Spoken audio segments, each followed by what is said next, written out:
Hello student, आज हम discuss करेंगे इलेक्ट्रोमैग्नेटिक वेव की most important property energy density of electric field component and energy density of magnetic field component. बहुत important class होने वाली है। आपको 101% एक एमसीक्यू यहाँ से मिलेगा ही मिलेगा, चाहे नीट का एग्जाम हो या फिर सीबीएसई एकेडमिक बेस एग्जाम हो या फिर आपको न्यूमेरिकल, यहाँ बहुत ज़्यादा प्रोबेबिलिटी है आने की। मेरे साथ वीडियो में लास्ट तक बने रहिए, बीच में इसके मत कीजिएगा। आपको एक क्वेश्चन तैयार करा के जाऊंगा इस वीडियो में, ध्यान रखना।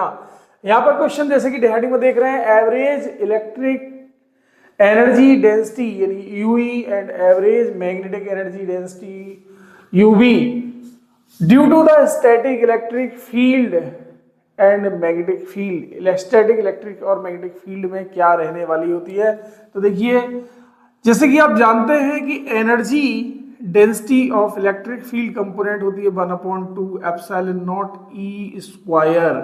यहाँ पर ई जो है this is the RMS form, इसको हम ये भी लिख सकते हैं 1/2 epsilon not E RMS square. E RMS form में भी लिखा जा सकता है और जनरली ई भी लिख सकते हैं। सिमिलरली अगर हम मैग्नेटिक फील्ड की बात करें तो U B equal to 1/2 epsilon 1/2 B square by mu naught. ये हमारे पास मैग्नेटिक एनर्जी डेंसिटी होती है। मैग्नेटिक फील्ड कंपोनेंट होता है ईएम वेव का, उसकी मैग्नेटिक एनर्जी डेंसिटी की फॉर्म ये होती है और इलेक्ट्रिक फील्ड कंपोनेंट की एनर्जी डेंसिटी इस टाइप से लिखी जाती है। इसको हम चाहे तो आरएमएस फॉर्म में भी लिख सकते हैं, U B equal to 1/2 B RMS square over mu B, ये हमारे पास बन जाती है। क्लियर। अब हम टोटल एनर्जी डेंसिटी की अगर बात करें तो total energy density of EM wave in terms of RMS form,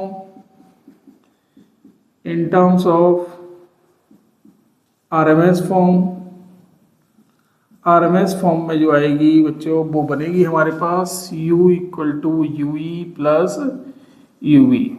तो हमारे पास रिजल्ट आएगा 1/2 epsilon not E RMS square plus 1/2 B RMS square divide by 2। आपको मैं बताने वाला हूँ कि ये वाली दोनों ही टर्म्स एक दूसरे के इक्वल होती हैं, यानी कि ये energy density electric field component की एनर्जी डेंसिटी जो होगी और मैग्नेटिक फील्ड की एनर्जी डेंसिटी जो होगी बोथ आर इक्वल।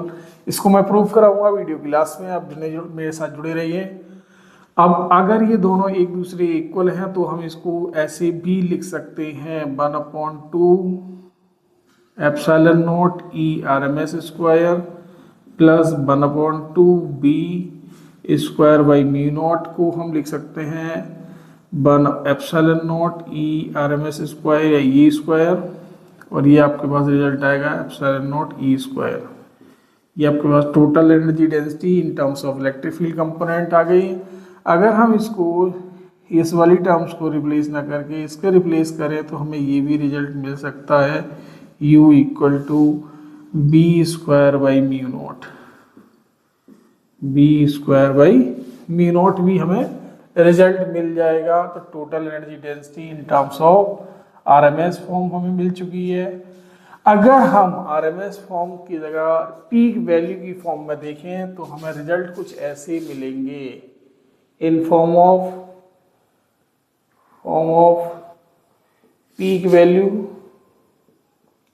अगर हम पीक वैल्यू की फॉर्म में देखें तो यू इक्वल टू मिलेगा 1/2 एप्सिलॉन नॉट ई आरएमएस को हम लिख सकते हैं। देखिए ई आरएमएस होता है ई नॉट अपॉन √2, इसका होल स्क्वायर करेंगे तो हमारे पास रिजल्ट आएगा 1/4 epsilon not E naught square. तो electric field component of EM waves आपको ये मिलेगा 1/4 में epsilon not E naught square. Similarly आप मैग्नेटिक फील्ड कंपोनेंट अगर देख रहे हैं तो आपको रिजल्ट मिलेगा 1/2 बी आरएमएस की जगह पे लिख सकते हैं बी नॉट बाई √2 डिवाइड में म्यू नॉट है, इसका होल स्क्वायर कर दीजिए तो आपको म्यू बी इक्वल टू मिलेगा 1/4 B naught square by mu naught, ये हमें मैग्नेटिक फील्ड कंपोनेंट मिलेगा ईएम वेव्स का in terms of peak value. अगर हम टोटल निकालें, तो टोटल एनर्जी डेंसिटी जो बनेगी, energy density in terms of peak value की फॉर्म में जो एनर्जी आएगी वो हमारे पास हो जाएगी बेटा U equal to U E plus U B, और हम इसको ऐसे लिख सकते हैं 1/4 epsilon not E naught square plus 1/4 B naught square by mu naught, और बी नॉट ये एनर्जी डेंसिटी इसके इक्वल होती है जैसा कि हम यहाँ बता चुके हैं।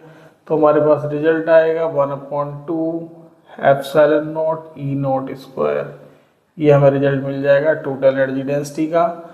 अगर हम मैग्नेटिक फील्ड की फॉर्म में इसको टर्म कर कन्वर्ट करें तो हमें मिलेगा 1/2 B naught square by mu naught, ये हमें मिलेगा। अब यहाँ पर हमें समझने ये है बातें कि ये एनर्जी डेंसिटी कैसे एक दूसरे इक्वल होती है, आखिर ये एनर्जी डेंसिटी कहाँ से आई। कैपेसिटर प्लेट्स के लिए हमारे पास एनर्जी डेंसिटी इलेक्ट्रिक फील्ड की फॉर्म में ये होती है, यानी capacitor store the electrostatic energy और inductor store the magnetostatic energy. तो हम ये रिलेशंस भी ड्राइव कर सकते हैं, चलिए इनको देखते हैं जरा। तो जैसा कि आप जानते हैं कि the storage energy in between the plates of capacitor होती है U equal to half C B square. अगर हम यहाँ पर C की वैल्यू लगाते हैं epsilon naught A upon D, ठीक है, और B स्क्वायर पोटेंशियल हो गया। अब मल्टीप्लाई कर दीजिए 1/2 epsilon naught A D by D square हो जाएगा, और पोटेंशियल का स्क्वायर हो जाएगा बेटा U इक्वल टू बनेगा 1/2 एप्सिलॉन नॉट AD, और इसको हम लिख सकते हैं B/D का होल स्क्वायर। अब देखिए B/D हमारे पास बच्चे बनेगा electric field sorry 1/2 epsilon not E से हम AD लिख देंगे, और ये बन जाएगी इलेक्ट्रिक फील्ड का स्क्वायर U इक्वल टू, तो पर यूनिट वॉल्यूम क्या आ जाएगा, per unit energy per unit volume. So the energy per unit volume बनेगा आपका U equal to 1/2 epsilon not E square. तो एनर्जी पर यूनिट वॉल्यूम ये आपकी एनर्जी डेंसिटी होती है। तो हमने यहीं से स्टार्ट किया था electrostatic energy of EM waves, ठीक है। अब इसके बाद हम आपको बताते हैं कि कैसे electric energy density magnetic energy density के इक्वल होती है। इलेक्ट्रिक फील्ड कंपोनेंट की एनर्जी डेंसिटी है मैग्नेटिक फील्ड कंपोनेंट्स के इक्विवेलेंट कैसे होती है।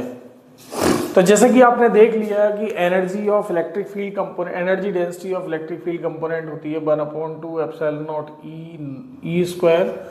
बट आप जानते हैं एक रिलेशंस हमारे पास होता है E/B equal to C, E/B equal to C.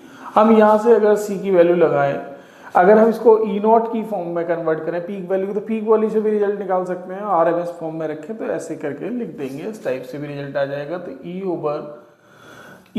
Equal to जाएगा BC।